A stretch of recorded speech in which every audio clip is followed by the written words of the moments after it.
Good morning, everybody. This is Kathy Elkins with Premier Marketing. Thank you for joining us this morning. I know everybody's got a busy day planned, but I'm glad you stopped and took a little break to help welcome us with Jeremiah Tacker. He is the Regional Vice President of Transamerica. And Jeremiah, good morning. How are you doing today? Good morning, Kathy. I'm doing great. Wide awake. The sun is shining. It's beautiful in Iowa here. So I hope you guys are doing well. Yep, the sun is shining here this morning and it's beautiful too. Jeremiah, I'm going to turn this over to you, let you go over the Foundation IUL plan. And I'm glad you're sharing this with everybody because there's been a lot of questions asked. So please take it away and explain a lot of information, details, and any sales ideas that you have for us. You bet. Well, thanks again, Kathy, for having me on today. Always great to be with this group. I know you guys are always up and at 'em, willing to learn and expand your portfolio. So that's excellent. What we're going to do today. So hopefully you all can see my screen and hear me well. I think Kathy has verified that. So we are good to go. I do have a lot of information to cover today with the two IUL products we do have, but it's going to be higher level. I really want to share with you guys some of the points where discussion points you should be having with your clients, really things that you're going to want to talk to them about, or they may have questions about, or that are pertinent to the product itself, as well as I want to run through a couple of illustrations as well and just walk you through the illustration software, because that's where some of the confusion begins with new folks trying to get into the IUL and running for their clients. They want to make sure they're running them correctly. And there's a lot of moving parts to it. So to have that knowledge, to not only be able to explain the product and talk about it in detail, but to run those illustrations is very pertinent as well. So you're setting them up correctly and putting your clients in the best position for retirement. So with that, you all can see my screen. I do want to give you a little background on myself, and I don't know. I think we've done one other one of these, so you may have joined and heard a little bit, but I know there's always new folks. So I want to share with you a little background on myself and who my team is and who you'll be working with here with Transamerica, outside of or alongside of Premier, and how we can help you. So with that, my background is I started in the insurance industry in 2007. I worked with Transamerica, fortunately, which was great for me. I started out in the industry. I learned a lot about, I worked in the processing side of things. So I did a lot of contracting work, commissions work, new business and customer service. So learned a lot about the application process, how the contracting works, how we pay out commissions. So it's given me a lot of knowledge moving forward to be able to have conversations with you guys, outside of a sales atmosphere as well. And then in 2012, I moved over to the sales team, where I worked mostly with career agents. So kind of opposite of yourselves. These guys, they work in offices. They have numbers they need to hit, and they have meetings and kind of like this, but they have more set up weekly, daily meetings and things like that. But I did a lot of product training, sales concept training, sales ideas, helped recruit folks by doing these product trainings and things. So worked with their teams individually and as groups to help them grow their business. And then in 2013, I wanted to get licensed, and so I got licensed in the life and health insurance industry, and I sold part-time for Transamerica while I was working with Transamerica, when that was allowed. Unfortunately, that's not allowed anymore, but I was able to do that, which helped me understand, again, more of a sales meeting and what goes on when you're meeting with clients and sitting across the table from them, or at that time we didn't really do a whole lot of virtual things, so it was more sitting across the table from them and talking with them. So not only did I have the sales training from my job at Transamerica, but I also was able to sell to get a client perspective as well, and know how that goes down. In 2016, I stayed on the sales side, but I transitioned over to an independent agent side. So I worked with more independent agents like yourself. Again, a little more detailed because you guys don't get a lot of the things that the career shop does.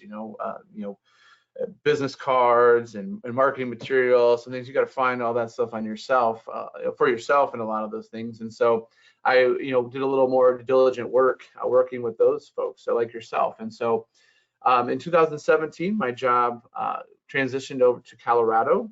And so I went into full-time sales and started selling full-time, doing that successfully, and utilized, again, my knowledge from product knowledge and sales ideas. And now I had some part-time experience doing some client meetings and writing some business, that I started to expand that and then share my information with other agents. And what happened there is it blossomed into agents wanting to work with me and growing an agency.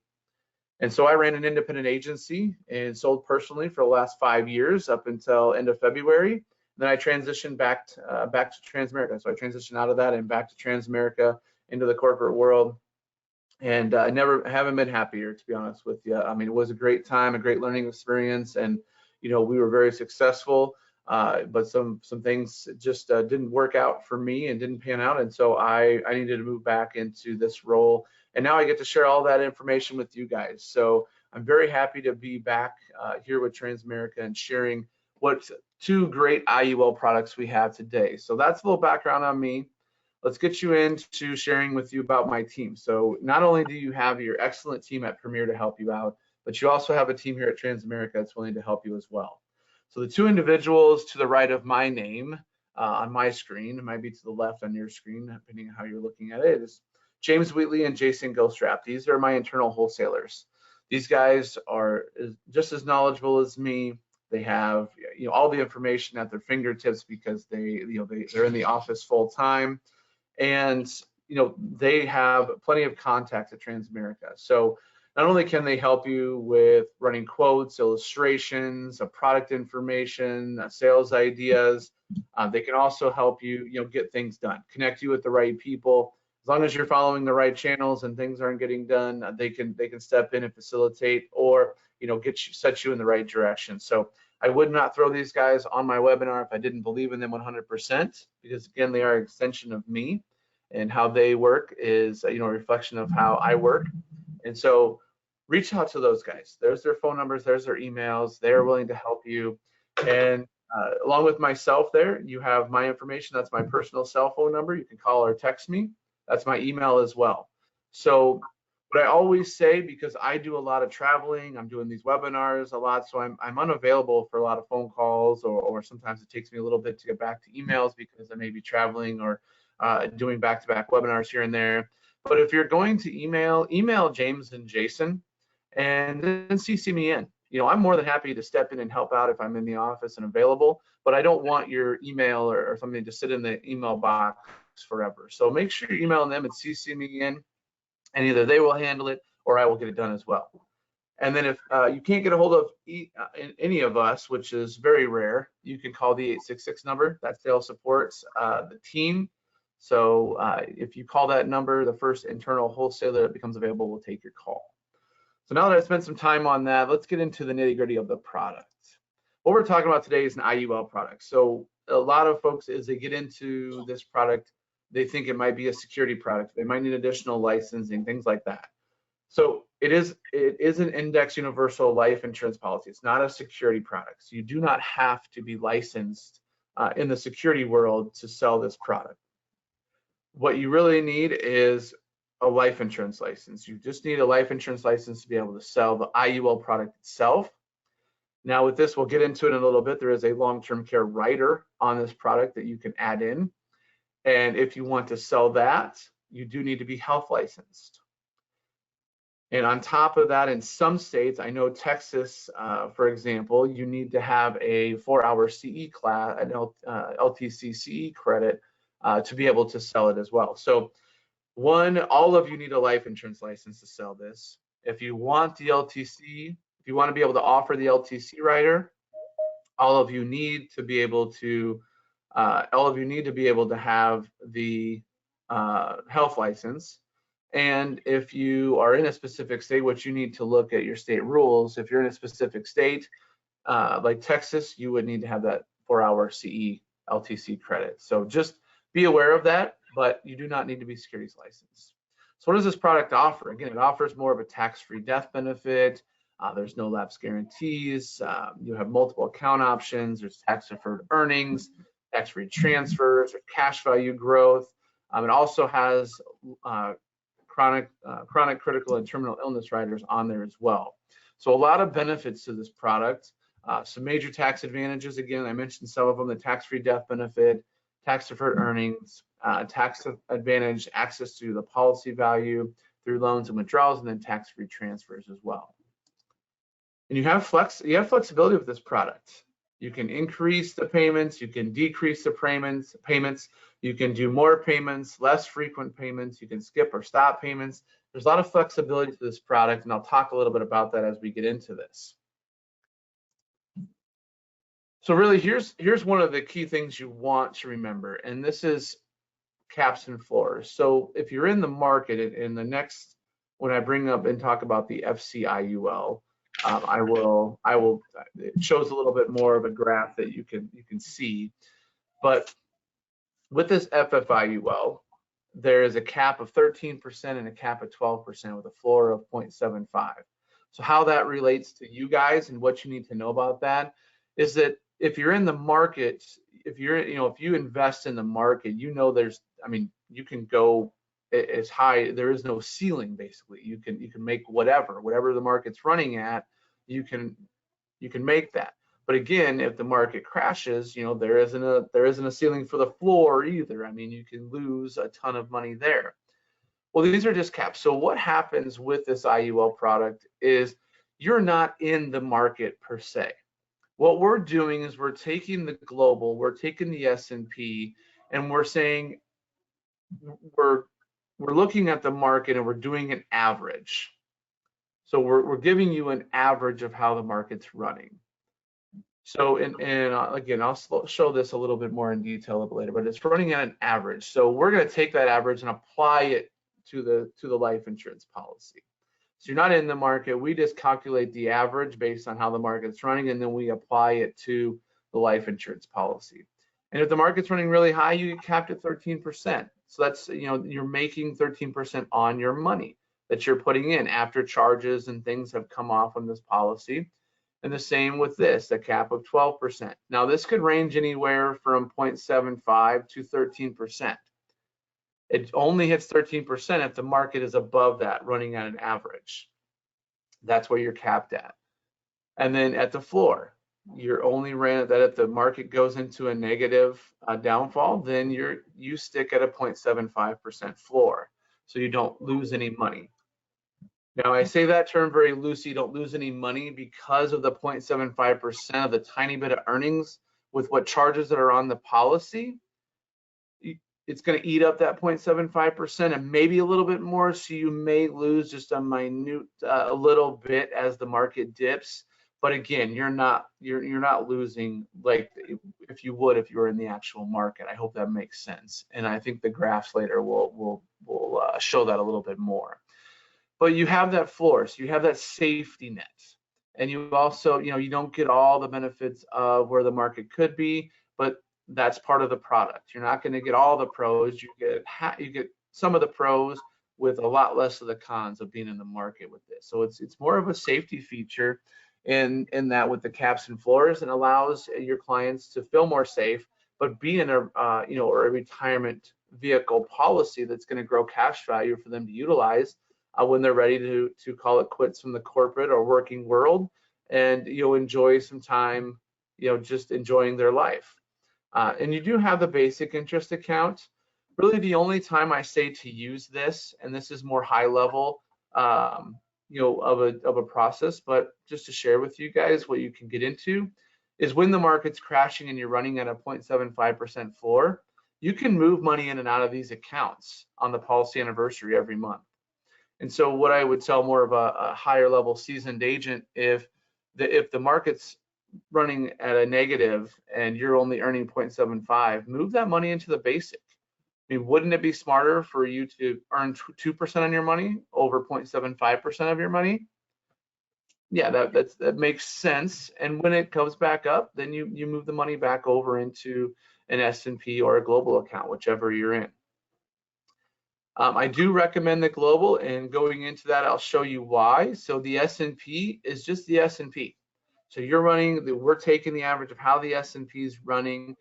So that's the only account you're getting. If the S&P drops, you're going to hit that floor potentially. If the S&P goes up, you're going to get that cap of that I think it was 12%, I believe, on the S&P. The global, I like the global because you get 3 different accounts. So you're always going to get 20% in the Hang Seng. So then what we do here is we take that average and we take 20% of it, on the Hang Seng. So however the Hang Seng is performing. And then, that's always there every month. It's in the Hang Seng for 20%. And then you get the better performing of the Euro stocks or the S&P. So if the S&P is performing better on average than the Euro stocks, then we're going to take 50% of that and apply it to, your policy to grow the cash value. And then we'll put the remaining in this 30% column over here, and we'll do it that way, and vice versa. If I believe, vice versa, basically, we'll leave it at that. So you're always getting the better performing stocks. So whatever stock is performing at the higher average, you're getting put in 50% of that, and whatever is performing worse out of the two, you're getting a 30, and then you're always getting 20% of the Hang Seng. I hope that makes sense. And Kathy, if we have any questions roll in, feel free to interrupt me. Feel free. I want to make sure we're getting these guys and gals on the call the most information that we can and answering their questions. So don't hesitate to just say, "Hey, Jeremiah," and interrupt me, and we'll take advantage of their questions and talk about it while we're on that screen. Okay? Okay, we'll do that. Thanks. Perfect. So hope that makes sense there with the global and S&P and Hang Seng. Why I like that is because, again, maybe if the S&P's crashed, you're still getting 50% of the Euro stocks, which may be performing good. So you're still getting an earnings there. And then you're always getting 20 from the Hang Seng. So if like the S&P and the Hang Seng crash, then you're still getting 50% of the Euro stocks, which, is better. If the, S&P just crashed, there's nowhere to make any of that up. And so it's better to be in this with more accounts, to have just more potential for earnings, and to work around maybe one of the accounts running worse than some of the other ones. So that's why I like the global, and put most of my clients, when I did write this policy, in that global account to take advantage of that. I'm really going to skip over this. You can read on this in the product guides. But I do want to talk about the non-med. So this product does fit in the non-med underwriting guidelines. So here's how it works with the FFIUL, this Transamerica Financial Foundation IUL, the FFIUL, 100,000 to 2 million, 18 to 45, all risk classes are available. And you have 100,000 to a million, 46 to 55, all risk classes are available. So again, that's non-med. So that's no paramed, that's no blood, no urine, nothing like that. We're not wasting time with that. Now, I will tell you from experience, working in the field and working in the corporate office, that sometimes, even though it's a non-med case, the underwriter can require full medical, because we are still running the MIB, the prescription check, and that type of stuff. So if something comes back in there that red flags an underwriter, they could request full medical or additional forms. I just want to prepare you for that, because sometimes, and not myself included, I used to think this, underwriters are picking on us because they want us to do more work. Well, it's not really the case. If you have to do more work, they have to do more work as well. And to be honest with you, those underwriters want to get these cases in and out of their hands as quickly as possible. They want to get your clients covered. They want to get it off their plate. They want to get them the best coverage that they can. So they're working in your favor, trust me, on these. Even though it may not feel like it sometimes, they are stifled by some corporate regulations they have to stick by when they're doing this, which is, sometimes it affects, how you're working with your clients. But, that's all the guidelines they have to work by. But trust me, they're trying to work these policies as quickly as possible, get your clients the best rating, get them covered as quickly as possible. So just know they're working in your favor, but they are stifled by some guidelines they do have to follow. And just, on both ends, I've been on both ends and had to learn to be a little more respectful of an underwriter, even when I feel like they might be picking on me, and vice versa. They're trying to work with you as well. So you work with them as diligently as they can. They're going to be the best people that you want to get to know, because they're going to try to, help your clients, as much as they possibly can. So just to give you a little bit of non-med, and to just prepare you and prepare your clients for that too.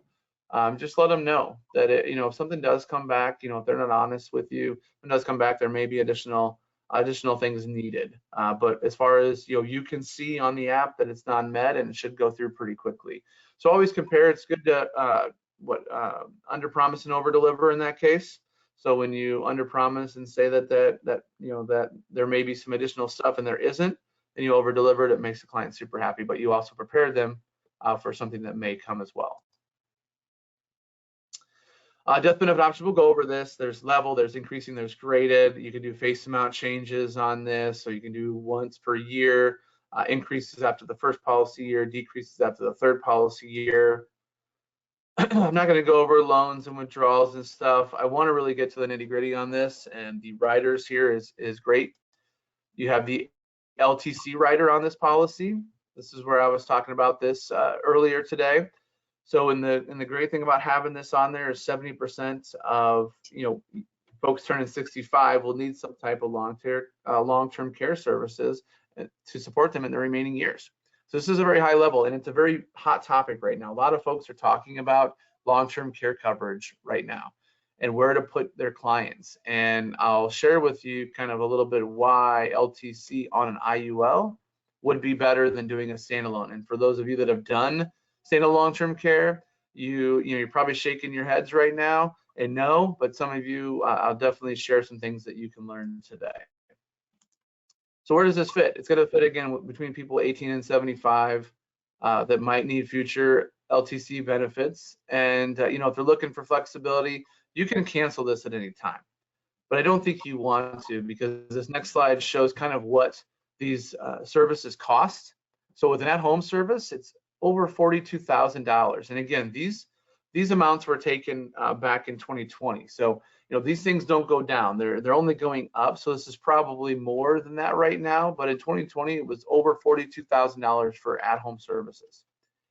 In a nursing home, to be in a nursing home, a private room is over $92,000, and these are yearly amounts. So this is every year that you're having to pay these to be in these situations. So it can be very expensive.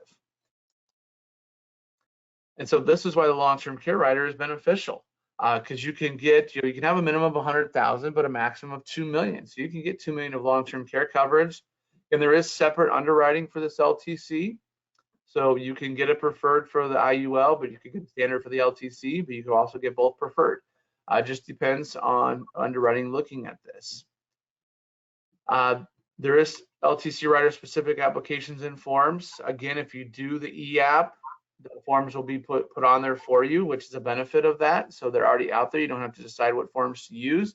They'll be already out there for you and provided. You can complete those.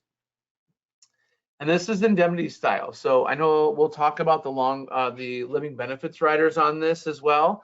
So for those of you that know about those living benefits, when you take accelerations to the death benefit from those living benefits, you can use that money however you want, whether it's to buy you can pay off your home, you can buy a new car, you can take a vacation, you can use it to pay off your medical bills, you can give it to a stranger. It doesn't really matter. We don't care how you use that. With the long-term care, it is indemnity style, so you do have to have proof of loss, and the money is never sent to you. It would be sent to the company or the place providing the service that you received. Like for example, if you had to do physical therapy like this gentleman on the screen is doing, you're going to submit to us a receipt for that, and then we're going to pay the physical therapy facility for that. And this kind of shares how that works. So this is how the long-term care rider works. And this would be the same. This isn't any different than if you were doing a standalone LTC. If you were working with that and filed a claim on that, this is the same process. So what's going to happen is the insured that's certified is going to be certified as chronically ill by a physician. So a physician is going to establish a plan of care with the insured, and then qualified LTC expenses are incurred. So let's say the plan of care is to do physical therapy, and then they go do physical therapy, so that qualifies them as having expenses that incurred based on that LTC and that plan of care. So what they're going to do is then call into Transamerica and say, I need to file a claim on my LTC rider, my IUL policy. They're going to submit that claim form. They're going to submit the plan of care that the doctor has provided them and the receipt for the monthly proof of loss, and that's all going to be submitted to Transamerica. If it's after the 90-day elimination period and the claim is approved, then the LTC benefit will be paid to the facility that provided that service. That's exactly how it works with the standalone, and that's how it will work with us. Here's kind of what would qualify if they're unable to perform 2 of the 6 daily activities, which are these listed here, or they're severely cognitively impaired. And here's kind of, if this goes over the assessment and what we do, plan of care. But I mean, you're gonna have help through that, and you can read about that in the in the product guide and things, and the benefits to how it's paid out. We'll go over that here in a minute. What's not covered? So these are some of the things that are not covered. So you can read through that. I'm not going to go through that as well because there's more important things for us to talk about today outside of this, where you can read about this stuff if you guys are going to go ahead and move forward with this, and we can help you with this stuff as well as you move forward. But there are definitely some things I want to share with you today that I want to get through. The cool thing is with the informal care is that you can, so if a doctor is okay with it, I mean, maybe your long-term care doesn't provide maybe a certified nurse to be involved. You can pay a family member, friend, or whoever you choose to provide care to you. So if it doesn't involve, things that maybe a nurse would need to do, like maybe a needle for diabetes, or something that along the lines where a nurse would need to be there to really take care of you. You can put a family member in charge as long as your doctor has that in the plan of care and they provide that in. We can definitely pay the family member to do that, which is a really cool deal. This kind of goes over the licensing requirements that I already talked about today. Here's the LB benefits. So it does have the chronic, critical, and terminal. I talked about those and how those can be paid out. If we do a term webinar down the road, we'll get into more of those a little bit more in depth. The big thing about this too is we have a concierge planning rider on this as well. So this is a service that's available on this FFIUL product. It's at no additional cost to your clients. It can be added or removed at any time, and it gives your client access to full suite of services from the Everest Funeral Package LLC. This is exclusivity only on the IUL with our funeral concierge benefits. So what they do is they're a funeral planning and concierge service. So let's say Kathy passed away and I was her beneficiary. I can call, if she had this service on her IUL, I could call this service. And they're going to give me, on-demand personalized service. They have technology that's revolutionized the traditional funeral planning process. And this is the first company of its kind that they're set out to simplify and streamline that funeral planning process. So they offer the comprehensive end-of-life planning services that are available 24/7. They have a highly trained team that's knowledgeable. Again, it's available 24/7, and they work with their clients and their families to help guide them through the most difficult times in their lives. So they have, forms that are available, a lot of maybe POA forms, a lot of different forms that are available that are fillable on the internet, on the computer, that can be saved there, that could be easily filled out, completed, and sent off. That can walk you through that process. The whole funeral planning, if the significant other or person that you're working or that passed away didn't have this thing set up, they're going to connect you with a funeral home that's best in your area. Again, this doesn't just go by state. I mean, they're breaking this down into different cities and areas that they can work with you, getting you the best funeral planning process, working through that. What you need to do. Now we're more complicated with banking information and social media and all these things you have to shut down and take care of. And these guys walk you through all those processes and have a plan set in place to make sure that they're hitting every bullet point and making sure that this process, while you're trying to grieve, is as easy and as smooth as possible for you. So a huge deal. Here's some of the things that you're going to get with them. And it's a full suite of services from start to finish that they're going to take you through.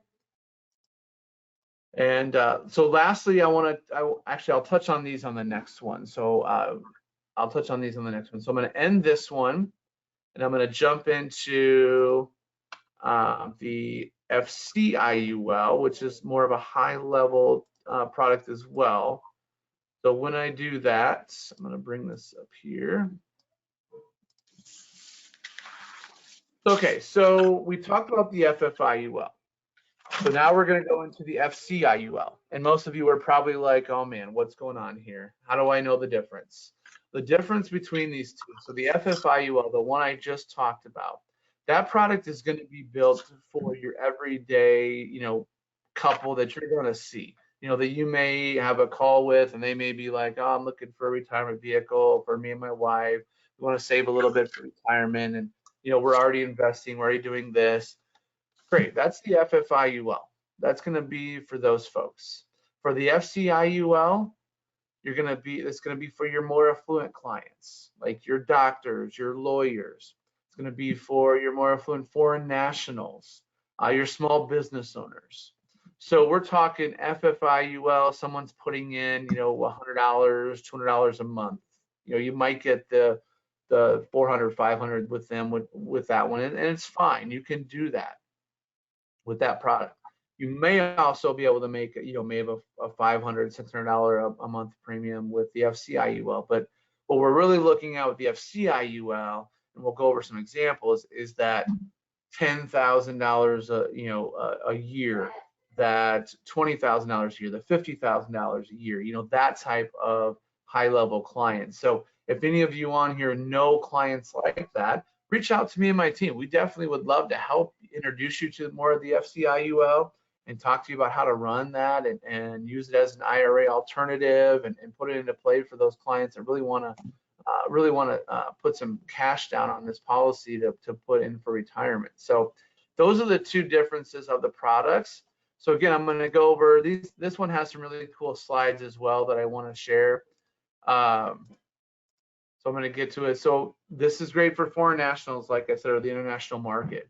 So Transamerica, we have experience in this. We are the leader in foreign national and international market. We've pioneered international underwriting since 1998. We write more residents and non-resident foreign national business than some carriers do in total IUL business. I'll share with you, Transamerica has been the top IUL sales leader for the last 9 months. So we have the top IUL sales for the last 9 months in running.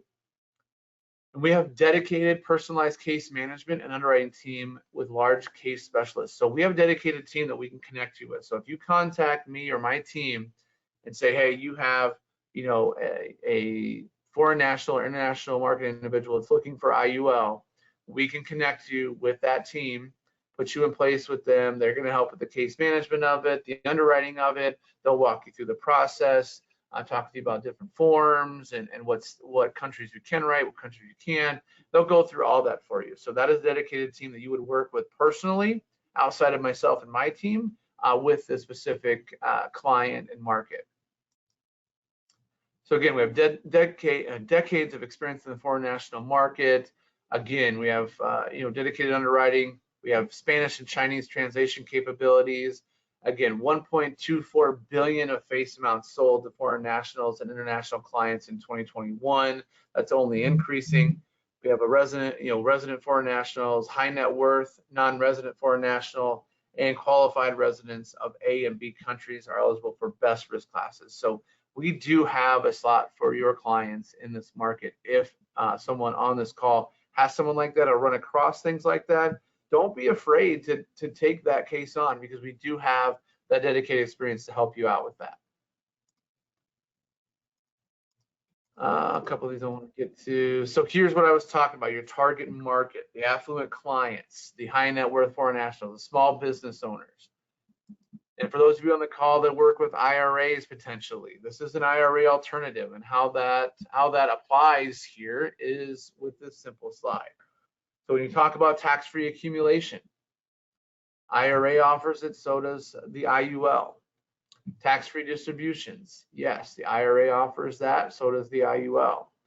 Death benefit protection, you do not have that with the Roth IRA. You do have death benefit protection with the IUL. RMDs, it doesn't matter because none of them offer it. Contribution limits. So you do have contribution limits on what you can put into a Roth IRA. You do not with an IUL, because we can structure it how it doesn't matter what the client wants to put in. We can structure it to make sure that it's tax-free, all that stuff, and there is no restriction to how much you can put in this policy with the way we structure it. Earning limits to participate. So you do have to earn enough to be able to participate in a Roth IRA. You do not have to do this with an IUL. Tax penalty or early distributions. Yes, you do have those, a tax penalty on early distributions with a Roth IRA. You do not, in a sense, with the IUL. There is a surrender charge if they jump out of this a little early. It's not a tax penalty, but it is a charge that they have. So that kind of falls in with the fees and charges below. So you do have investment fees. And yes, on all IULs, no matter if it's Transamerica or any other carrier, you do have life policy charges on that. That does take me back to share a little bit about the long-term care as well. You know, and obviously this is verbatim, but I'm asking this to you guys. I mean, think about why you would want to have a long-term care rider on an IUL versus a standalone long-term care rider. You know, just think about for a second. For those of you that may not have ever sold a standalone, you maybe just sit back and listen. But for those of you that have, you know, why would you want to have an IUL with a long-term care rider over a standalone? Well, I'll tell you here real quick, standalone long-term care rider or standalone long-term care policy, if you do that, and let's say you don't, you're one of the 30% that don't need long-term care services, guess what?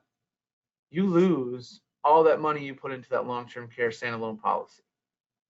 You don't get that back. If you don't use it, you lose it. And that's the risk you take with that type of policy. But when there's an alternative like a long-term care on an IUL policy, and let's say you have it on an IUL policy, but you don't use it. Guess what? You still have cash value that you could take from the policy and utilize. You still have, if you pass away, you still have a death benefit that your family can utilize. So you still get those things. So the money that you put in, yes, some of that money went towards the charges for the long-term care on the policy, but it also went to benefit you from a cash value standpoint and the fact that you left a death benefit behind to your family. So you do have some wins there if you don't use it. And if you use it, then great. You still get a lot of the benefits of long-term care, actually all the benefits of long-term care. So that is why I believe personally, and you can believe different. We all have different beliefs, and I'm okay and accepting of that, and would love to hear why you think opposite of me. That's great, because I mean, it could be something I'm not aware of. But in my experience in the industry, that's why I think a long-term care is best to put on an IUL. So moving on to that, I'm going to skip over this a little bit. I do want to talk about the caps. I did show you those with the FFIUL. So the FCIUL is a little bit different. So you do have, I'm not going to get into participation rate and that type of stuff with this right now. That's high level. I just want to get you guys understanding caps, understanding that type of stuff. And I will show some charts here that will help out quite a bit as well.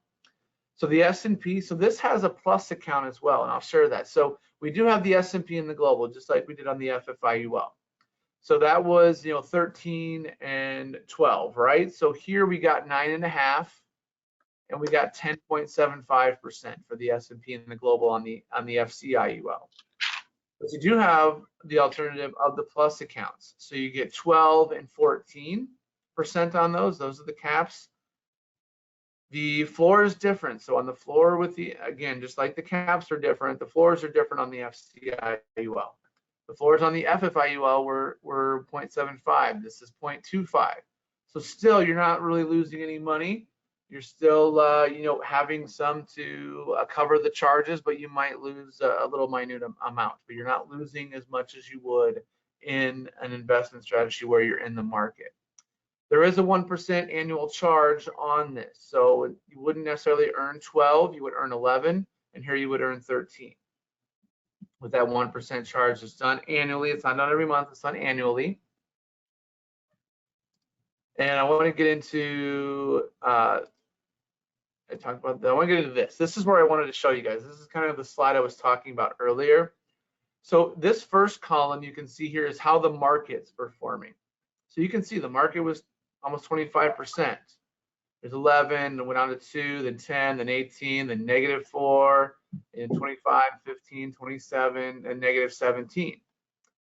You can see here, this is where the S&P comes in and how we put an average. So at an average where it was running here in 2013, I think it's a 20-year look back, I believe. So in 2013, when we look back over 20 years, it was running higher than 9.5 at the cap. So guess what? We put it at the cap. Again, here, same with this. It's running, well, it's running at an average, so 9.5. Then here you got the 2.7. Then you've got the 9.5 running at the cap. Every time it's above the cap, you're getting the cap. When it's negative here, you got the 4.25. 25% here, but 9.5. So you're not getting all the luxuries that this can give you, but you're not taking away all the cons with these, especially this -17. That can hurt people. In 2008, I think it was higher than that, honestly. So this can hurt you. This doesn't. This doesn't affect you very much. What happens is it just keeps a flat line on your policy, and when the market goes back up to, to let's say 10% or whatever, then you start earning more money again. So you just flatline there, maybe dip a tiny bit, but not dip 17%. And when it goes back up, you start growing again. And you can see, and this is the S&P Plus account. So again, you have the 12%, but you earned 11. So it capped out at 12, but you actually earned 11. And you can see how the 10-year look back is doing here. So if you were in the markets from 2013 to 2022, you earned 10%. I mean, you earned better than any of these would earn. But over a 15-year look back, it's only 6.83. So guess what? If you were in this account, you earned about even. If you were just in the S&P, if you were in the S&P Plus, you actually gained a little bit. And over a 20-year look back, you lost. You earned a little bit less on average. In the S&P Plus, you again earned a little bit less. So in the S&P over the last 10, 15, 20 years, you were about you were about right there. You're going to earn about the same, no matter where you were at over the last 10 years. If you were just in the S&P. Now we look at the global, a little bit different. So the same things apply here. We look at the average, 10%, or 6.55. So again, if you were just in the global itself, earned about the same. If you were in the global plus, you earned about the same, with the negative there. But over the 15-year mark, look at that, 3% earnings. If you were in the global, you earned more. If you were in the global plus, you definitely doubled your earnings. Here, over a 20-year average, 5.7. Again, global, you earned, almost 2 percentage points more. Same with the plus account. So you can see where this does help you a little bit in that regard, where the structure keeps you a little safer over these periods of time and could be more of a structured product for your clients looking for this. And on this too, we do give you a 0.60% persistency credit on this. So how this works is that 0.6 basis points is applied to the unloaned policy value each policy anniversary. So every month, this is applied on the policy anniversary. Every year on the policy anniversary. It starts later of the policy year 11, or when the client turns age 60, and it's paid through age 99. So this is just a bonus that we give you guys, or give your clients on the policy value each year. And we do that first just as a thank you for staying in this policy, keeping it active, and doing what the policy needs to do, and that's to be enforced for a number of years to make sure that the cash value is growing and you have the retirement setup that you want. And so we give you a little bit of a persistency credit there. And this is unique to Transamerica. No other company right now that I know of is doing that. So it is credited each year to that, so it does get added to the policy value and does give it a little bit of boost in your cash value there every year. You do have the loans. I'm not going to go over those. I'm going to do that. Just some case studies here. You can see, we'll see Dave here. He earns over $250,000 a year. He wants to put in $20,000 annual premium to age 65. So for 20 years, this is how his scenario works out. He put in $400,000 over 20 years. His cash value was $678 plus. So, you know, that's an increase on his cash value. And what he can take out over 20 years is over $1.1 million. That's a 5.45 return rate on his money he put in of $400,000. So just one of the examples we'll run through here in a little bit how this will work. We have Joan, who earns $350,000 annually. She wants, at 50, she wants to put in 10 annual premiums of $50,000 and then start taking money out at 65. So she's going to let it sit for 5 years. So she's going to put 10 annual premiums in at 50,000, let it sit for 5 years, then retire after that at 65. How that works with Joan here, she put in $500,000 over 10 years. At age 65, her cash value is $771,000. And then when she retires at age 66, she can take out, yearly distributions here, monthly distributions, but her total she can take out is over $1.4 million over 20 years. Again, a 5.12% return on her money. So these policies can work very well for your clients. And again, this is more affluent clients. We're going to talk more in general, to get you guys started with the FFIUL, but this is how an FCIUL could potentially work for you. Here's some of the charges. So if you want to take a quick screenshot of that, if you want, or jot that down, but these are the charges that are going to be on every IUL policy. So don't be alarmed if the client's concerned about the charges. This is on all the IUL policies. It just, percentages are different. So what's charged to is going to be different per company. But overall, these are the charges. Again, for an IUL, I wouldn't really add any riders to this. The terminal illness, or the terminal illness chronic critical, that's all riders that are going to be built in. So they're already on there for your benefit. These other riders, I wouldn't even add in. We want to keep the charges to a minimum because we want the cash value to grow. So the more riders you add in, the more charges that you get. And I say that telling you to add the long-term care rider, that is the only way, the only rider that I would add, but we would structure that different because it's going to be a different, the client's going to be running it it's going to be a different situation for the client than a cash value. Even though you will get some of the cash value growth, we're not particularly concentrating on that. The cash value and death benefit is a benefit, an extra benefit to the IUL at that point. But if you're running it for cash value, leave these riders off. Here's how we stack up. In cash surrender value, we're second place, right behind Nationwide by about 2K. With distributions over 20 years, we're tops. This is only getting better because, as Kathy mentioned, in the title of this, the AG49 rule.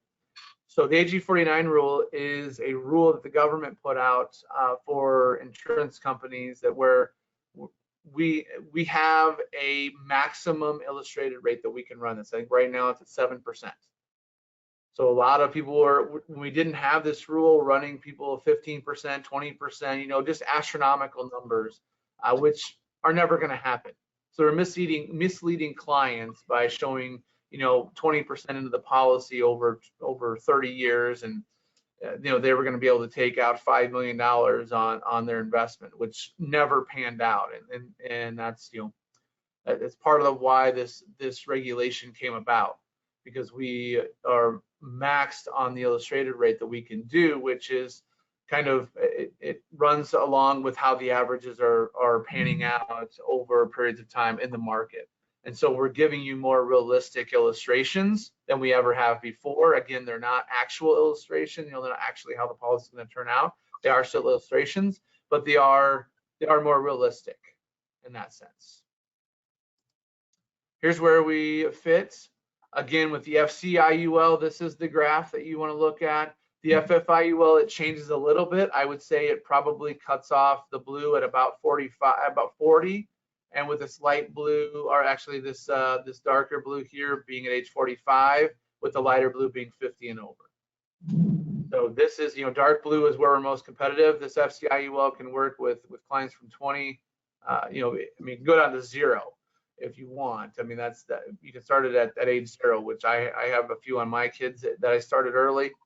So do it as early as you can for some of your kids with college planning and things like that. But this is where we're hot, 20 to 55, and again, probably 20 to 40, with the 45 being a little bit of that middle darker blue for the FFIUL. This is the FCIUL.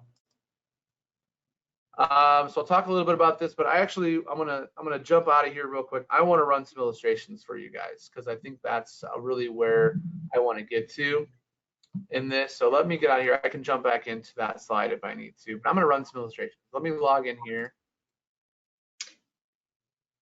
I do want to be respectful. Yes, we got Kathy. a couple questions. So while you're trying to run that, just one of the questions is, do you have to be with Transamerica to write these policies? Yes, you do need to be appointed with Transamerica. Are you in Puerto Rico? I can look. I can get back to you, Kathy, on that. I think we are. Actually, I think we pulled out of Puerto Rico. I'm pretty sure we pulled out, but I'll double check with you and get back. Okay, I don't think Premier's with Puerto Rico, so that we have our Puerto Rico license. So that we'll have to check on. And then somebody's asking, how much is the long-term care rider? I can show you the charges on it here when we run the illustration. So I'll show you those charges. Okay, thank you. Great questions. Great questions from you guys. So, Kathy, are you okay with me running a little bit over running these illustrations? Yes, you should be able, but you should be fine. Okay. So we're going to select, so when you get out to the MyTransware, you have the FCIUL. We're going to stick with mostly the FFIUL for you guys starting out. So real quick, these are, it's very simple because a lot of these don't change. So you have your client name in here. We'll put them at 35. Florida's fine, male. So for somebody wanting cash value growth in this, you would, I mean, even though it may be a worse rating, you want to run them at standard. And the reason is because standard risk or standard death benefit goes down to 25,000. If you have a preferred, the minimum death benefit is 100,000. So if you're looking at 25,000, 100,000, if I would ask you, what amount do you think the charges are higher on? You would probably say the 100,000, which you'd be correct. So charges are higher on $100,000 death benefit than they are on a $25,000 death benefit. So we want to keep the charges to a minimum, like I talked about earlier. So $25,000 will keep those charges lower, which is going to put more money into your cash value. So that's running a cash value scenario. All this, obviously, fill that out. You want to stay non-tobacco. Solve, you're always going to run this at guideline increasing. Always, every single time. If you're running a cash value scenario, it's grow cash value. You're always going to run it at minimum death benefit, maximum income. Always, every single time. And then, as you can see, it takes away the face amount because we don't care about the face amount. We want the face amount to be the lowest that it possibly can because, again, the cost of insurance is lower. And that's this guideline increase is going to help that because it's going to start that and then increase it. Like I say in all of my webinars with individual agents that are looking at this or groups, if if you have somebody sitting at if we run this at 250, we run somebody at 25. So let's say $250,000 death benefit and $25,000 death benefit. The cost of insurance is higher at 250 than it is at 25. If we increase it, it increases every year. So let's say in 15 years it does hit the 250 and it matches up to the 250 you ran on another client. The client that you start out at 25,000 is getting less cost of insurance over that 15 years until it hits that 250.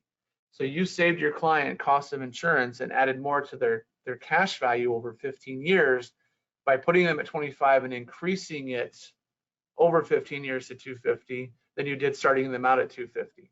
I hope that makes sense. Starting it out less and then increasing over time is gonna, yes, the cost of insurance increases over time, but it's still not as much as somebody that has a $250,000 death benefit and is having that cost of insurance at that level for the full life of their policy.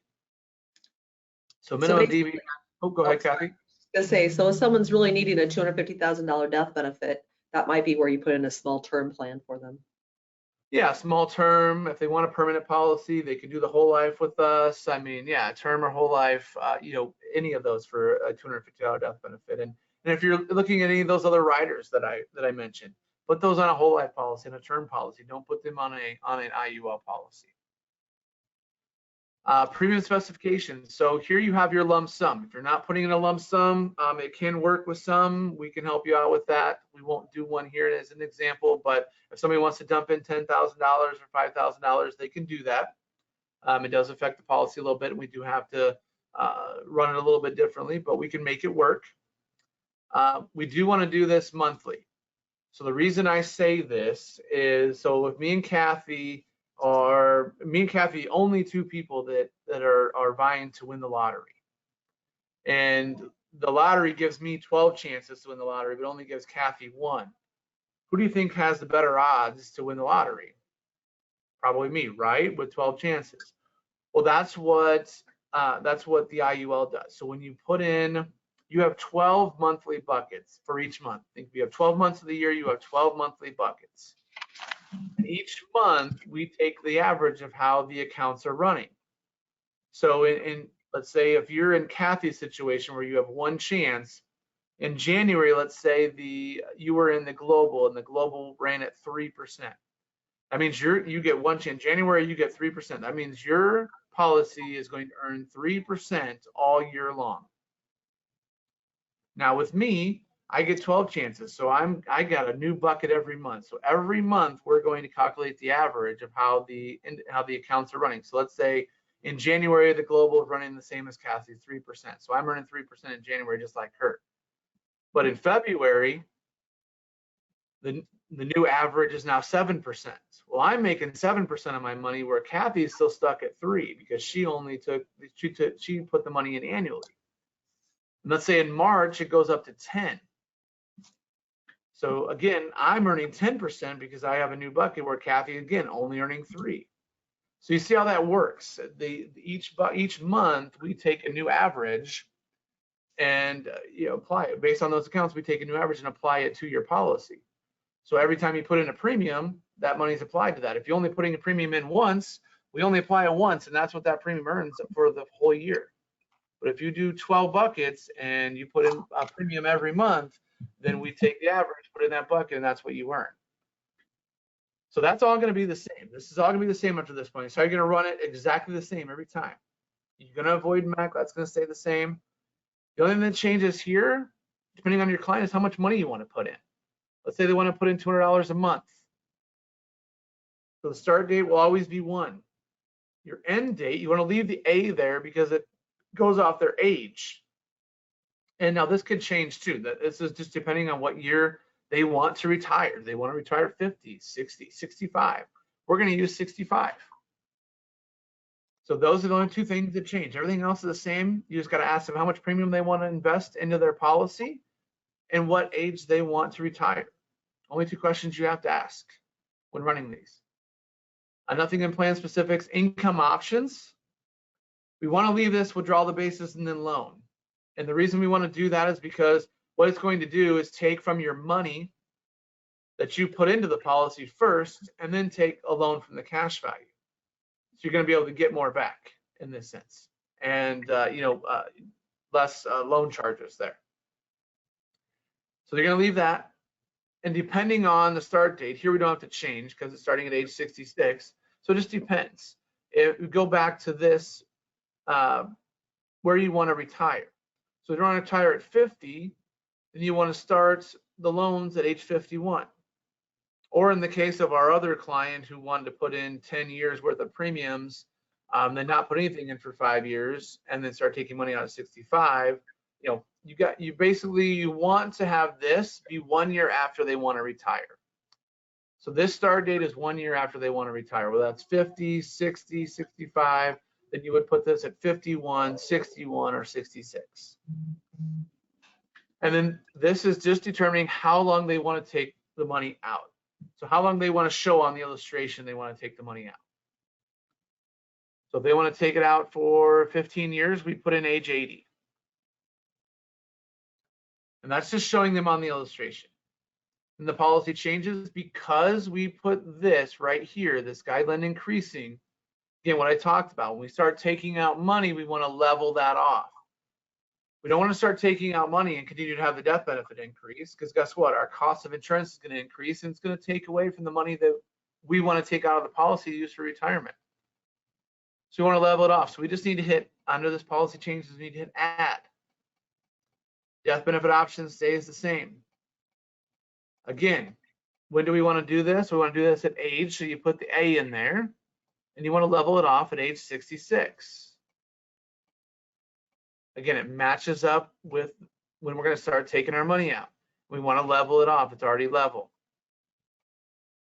Now, again, the terminal illness is on here. You do have to add in the illustration for the chronic critical. You do get it on the policy, but you do have to add it in the illustration. And then, as you can see, this concierge service is always on there. Down here is your allocations. Again, global S&P or basic. Again, it's 100% into the global at 7%. That's the max you can illustrate. Again, as long as these two count, or if you're putting in the basic, it has to equal 100. If you want to put it in both of these, just the two amounts have to equal 100. But we're going to put 100 in the global. You go down here and you run your report, and we do illustration to view. And I'll show you a couple of things on here, and then we'll run a long-term care scenario. Oh crap, run this please, let's go. Let's not mess around today, computer, let's work, right? Technology, great. Some cases can hinder you in others. Here we go. All right, so we're gonna make this bigger so you guys can see it. So we're gonna scroll through all this. There's 48 pages, guys. There's a lot of information on here. I wanna show you some things on here, others I wanna avoid. So this first, it's gonna show you 3 illustrations. This is the guarantee. If you have a client that's interested in guarantees, IUL is not. If they mention guaranteed, don't even talk about the IUL. It should never be shown in a guaranteed aspect. That's not what we're looking for. If you want a guarantee, go to a whole life policy, go to a UL, go to a term policy that's guaranteed for a number of years. Don't show them an IUL if you want a guarantee. Then it goes through that, shows guarantee. Then you have, this is minimum. So this is running at 3.5. So this is if the global account was running at 3.5 minimum. So I don't normally show this because of the guidelines that are being put out by the government. We're running these illustrations, as you guys saw, the averages are pretty close to that 7%. So we're getting a pretty good idea. So I usually skip over that one as well and just go right to the 7%. You can see that these are running better than ever and running more realistically every day. So these things are, I like to show this at 7%, but you walk through this, you have your premium outlay in this column here, how much premium they're putting in a year, and this is adding up that premium. This is your cash value, or sorry, your policy value. This is your cash surrender value, and this is your death benefit over here. So we're going to scroll down and we're going to get to age 65. So here you go. We've put in, now you can see $2,400 a year. Cumulative, we put in $72,000 into this policy. So that adds up the premium for you, how much you put in. So clients put in $72,000. Their policy value is now $164,318, which matches their cash value. So that's how much money they have in the policy to take out. And then you have your death benefit at $216,000. And you can see here that plus sign, that means we leveled it off at age 66. Now this person can take out $15,000 a year. And as you can see, this amount starts to go down. So as you put it in, it went up. But as you take it out, it starts going to, so this is taking from the money that you put in, $15,000 a year, and now you see it negative. Now you're starting to take loans. So they're taking a loan. And this is a wash loan, guys. So you don't have to even bring that up. The loan's not going to affect the client. It's nothing they have to pay back, so you don't even have to take it, you don't even have to bring that up. If they ask, it is a wash loan. So you can explain that. Just say, yep, it's a wash loan, nothing starts you, nothing to pay back. It just takes money out from because you're taking money out from the cash value. So it's a wash loan because we're taking the loan and repaying it with the cash value. It's a very small loan. It's a wash loan, so we're just taking whatever is due on that loan and using the cash value to pay it back, but also giving you money to take out. So they take out $15,000 up till they're age 80. So to add up to your client how much they've taken out, you add this 155, 370, and this 72. So what's that equal? It's like, what is that, 125 or 225,000? Am I right? About right? A little over 225,000. So on a $72,000 investment, the client was able to take out $225,000. If you do the math, what is that? It's over 3 times their money, nice. Or right around 3 times their money that they put in, they're able to take out. And still at the end of this policy, have $15,000 in cash value, and because I mean they really can't take any more out, they'll cancel the policy out at that point. We only ran it to age 80, and they have a $24,000 death benefit, and they have no more premium due, so that death benefit stays there. And if they pass away at age 85, guess what? Their family would get paid out $28,000 in death benefit.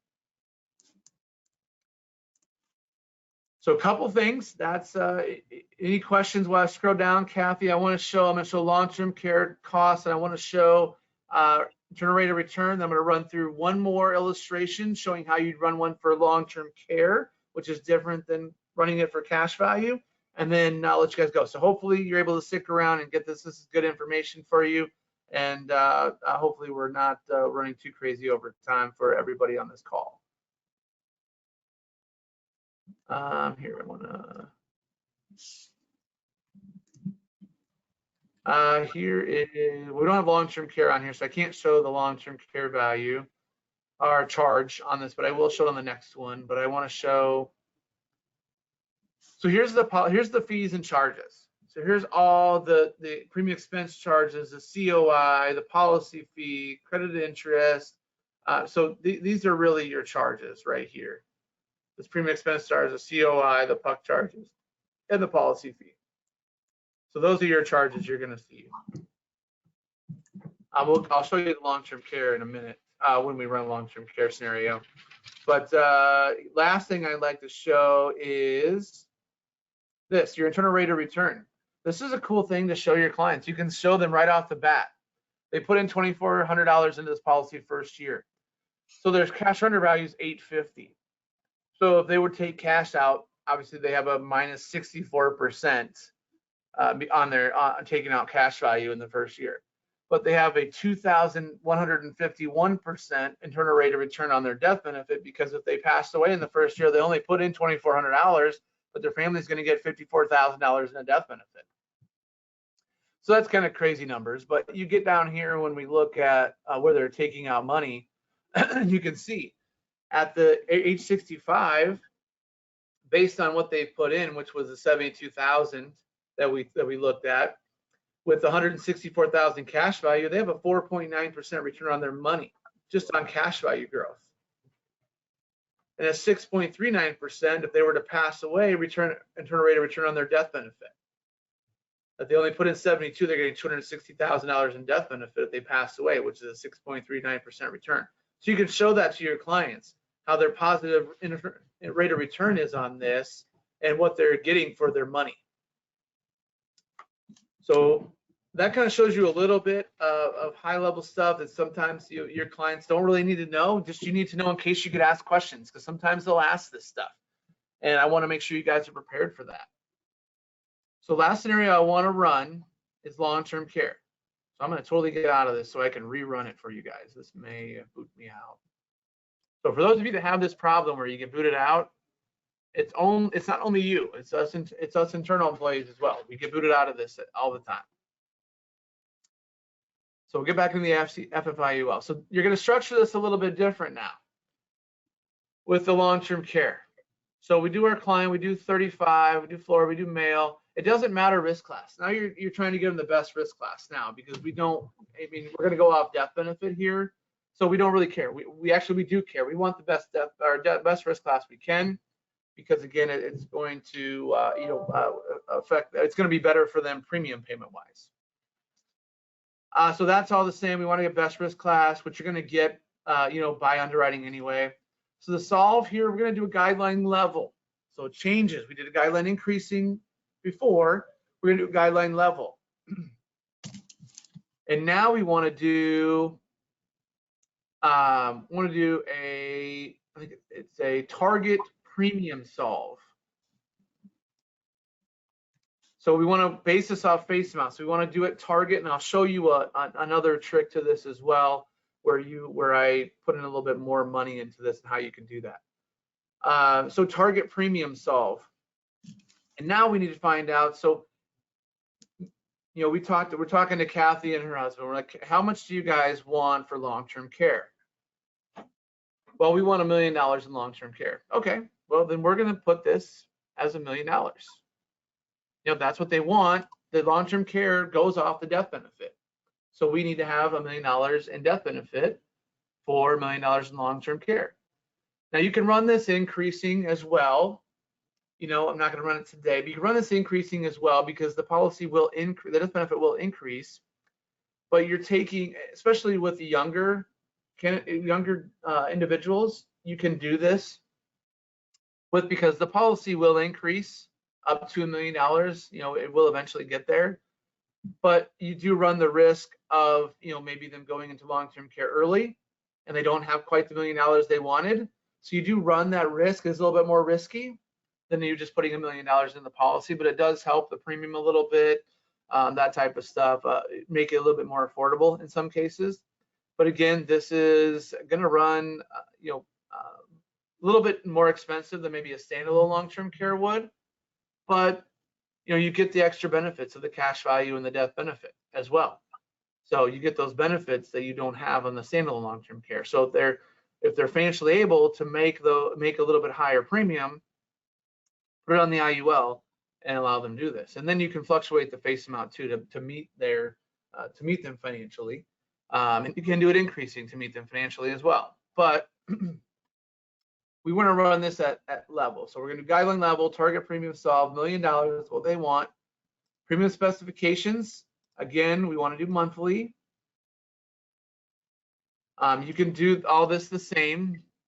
They want to retire at 65. We're not going to do any income options or anything. So at age 65, that's when when they want to retire. You don't have to put a premium in now because it won't allow you to. It's gonna specify the premium for us.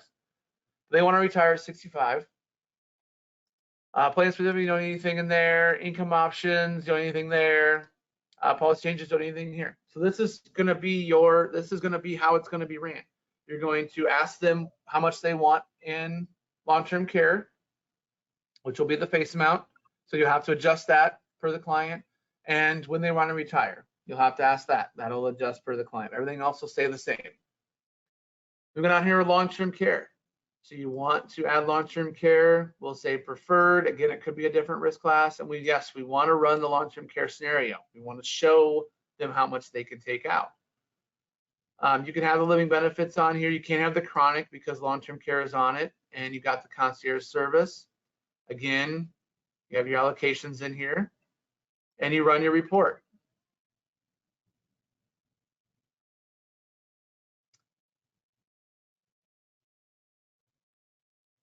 And again, we make this bigger. We go down. We don't really care about anything. I mean, you could show them that scenario, but they still get cash value. We'll go into the 7% one. So I think it's right down here. Yep, 7%. So we'll show them the cash value. Now they're putting $9,800 in a year. You have to look at premium now. I flipped over that real quick. So now the premium is $816 a month. So you're going to have to adjust this to where they can afford it, or if they can afford that, you know, related to their standalone long-term care, how much they're paying and how much additional they need to pay to do something like this. Or you can match it and see how much they can get for death benefit. I can show you how to do that real quick. But you can show them, you know, again, in this scenario, they're going to have, you know, they have at age 65, they're going to have $545,000 in cash value and $1 million in death benefit, age 65. But we go down here, we go to the long-term care scenario, which is way down here. I think those are the charges I showed you earlier. Actually, long-term care charge should be on here now. Actually, I think it shows on the long-term care scenario. So let me get down to it.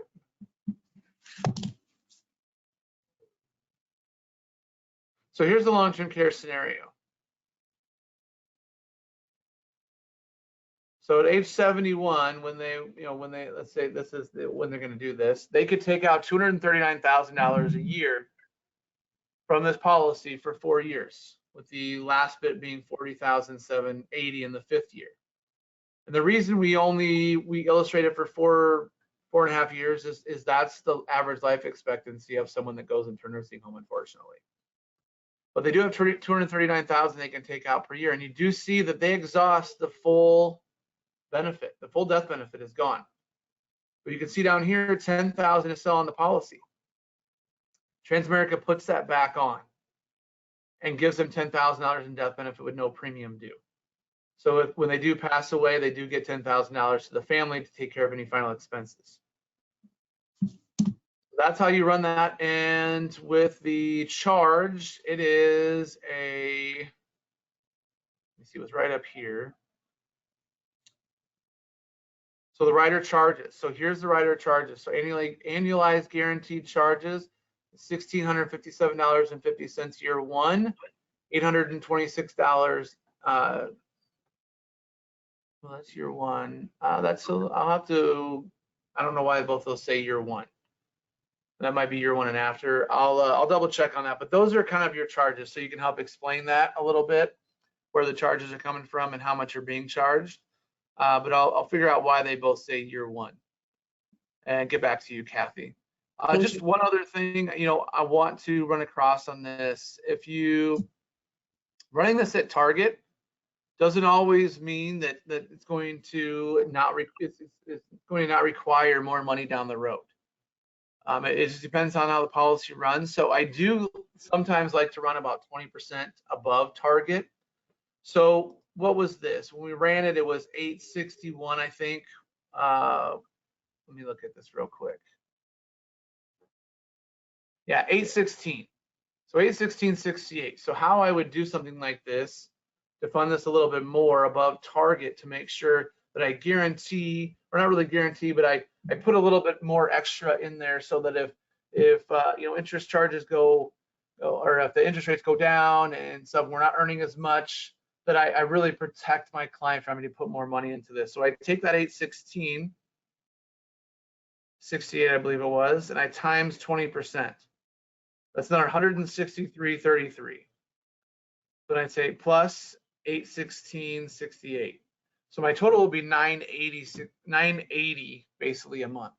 So how I would do that is just I would do this specify all, and then it opens up the premium for me, and I would put in $980 a month, and then I would run my quote, or run my illustration from there, just so I have that 20% buffer from target, above target, to make sure that my client did that extra buffer to make sure they really shouldn't have to ever put any money into this, because I'm protecting them even more. Just the last couple of things. When you're running this, guys, this is a multiple appointment client. This is going to be something you're going to want to visit a couple different times. Use our help, use Kathy's help in the office to run these things.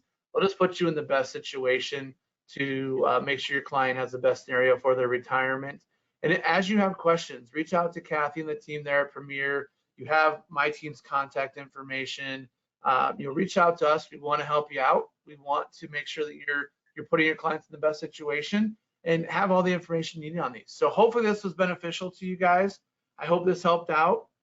It looks like some folks had to drop off, so I apologize for running a little bit over, but this is a lot of information, and we can have multiple of these. I can continue to do these with you guys, every month, every couple of weeks, however Kathy sees fit, or if she's getting questions or I'm getting questions, we'll talk. We'll make sure that we're getting this information out to you guys on a regular basis, so you're up to speed and you get the best educated experience on this. So Kathy, any final questions for me before I drop off and let you guys go for the day?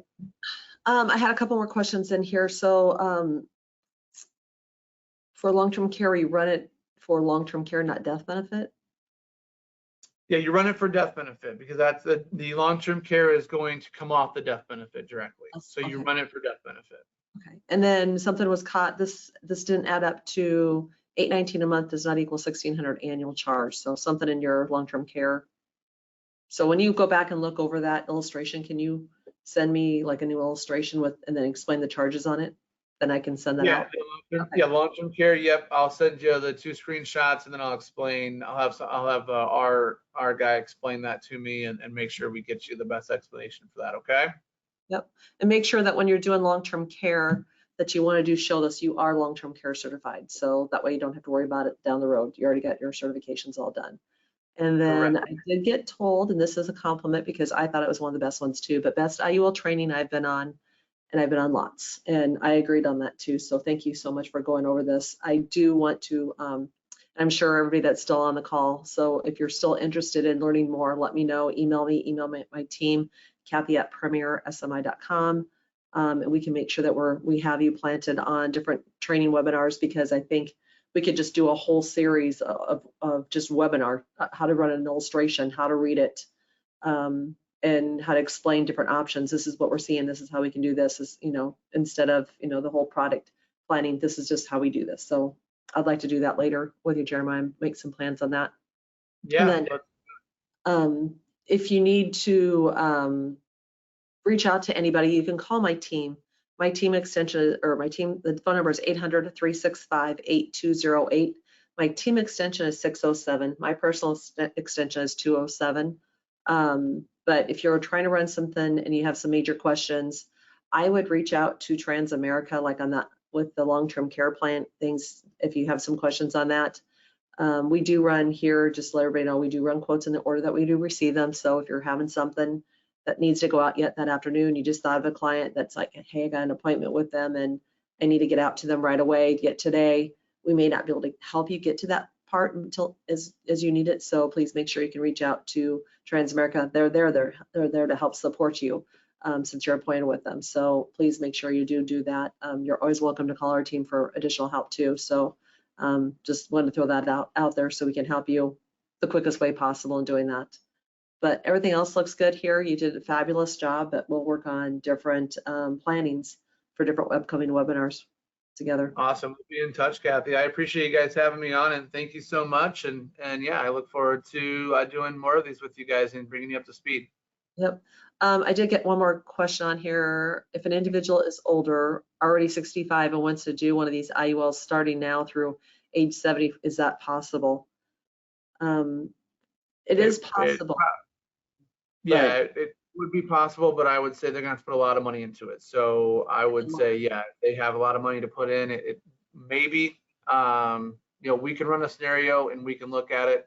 But I'm going to leave that as a 50-50 chance without knowing anything other than their age right now. So the biggest thing that you can do on that is find out how much income they're wanting to put in, or the premiums they're wanting to put in every year or monthly on the plan that they can afford for the next 5 years, and what's their expectations on how much income they're going to be able to pull out in 6 years, and kind of go from that. That's the biggest thing that we're going to need to find out. No one will be able to know for sure, because if they're only wanting to put $2,000 a year in, you're not going to get the best option for your client doing this.